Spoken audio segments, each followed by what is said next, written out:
Something unusual is happening inside the Republican Party, and it's not just a disagreement over policy.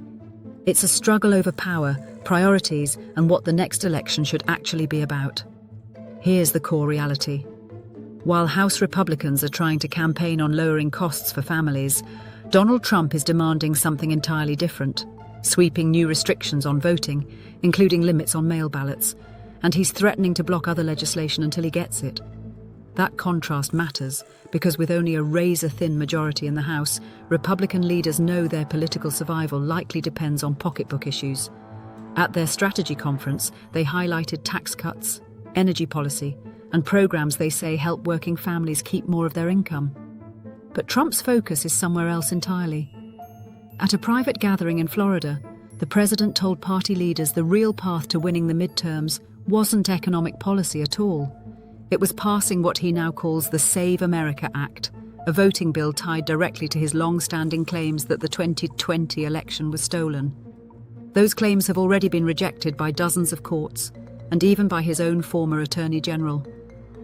Yet Trump's message to Republicans was blunt: pass the bill or face big trouble in the midterms. And here's where the power dynamic becomes clear.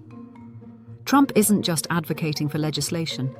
He's leveraging the presidency itself, telling lawmakers he may refuse to sign other bills into law until Congress moves forward on his voting proposal. That raises the possibility of legislative paralysis in the middle of an election year.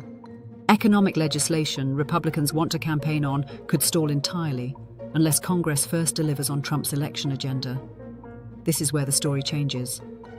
Because the political environment right now doesn't revolve around voting laws at all. Polling from the Associated Press and Norse shows roughly 1/3 of Americans say their biggest concern is inflation or personal finances, while almost no one lists election rules as a top priority. So there's a widening gap between what voters say they care about and what the most powerful figure in the Republican Party is demanding. At the same time, another complication is brewing.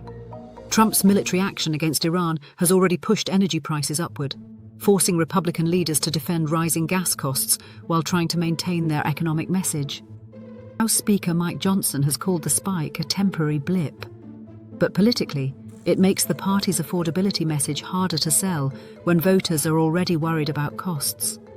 Faced with that pressure, Republican leaders are trying to shift attention elsewhere, particularly toward Democrats over a shutdown affecting the Department of Homeland Security that has caused airport delays and travel disruptions. But beneath the messaging battles, the deeper question remains unresolved. Is the Republican Party running on economic relief for voters, or on Trump's continuing fight over the 2020 election? Because those are two very different strategies. One speaks directly to the everyday lives of voters, and the other centers on consolidating political power around election rules. And when a president threatens to halt legislation unless lawmakers advance voting restrictions tied to disputed election claims, the stakes move beyond a single bill.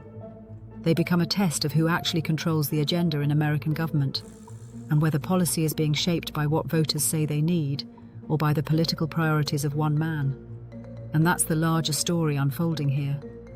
Not just a midterm strategy debate, but a window into how power operates in modern politics, who can force the conversation, who has to follow it, and how the machinery of government itself can become leverage in the struggle to control an election.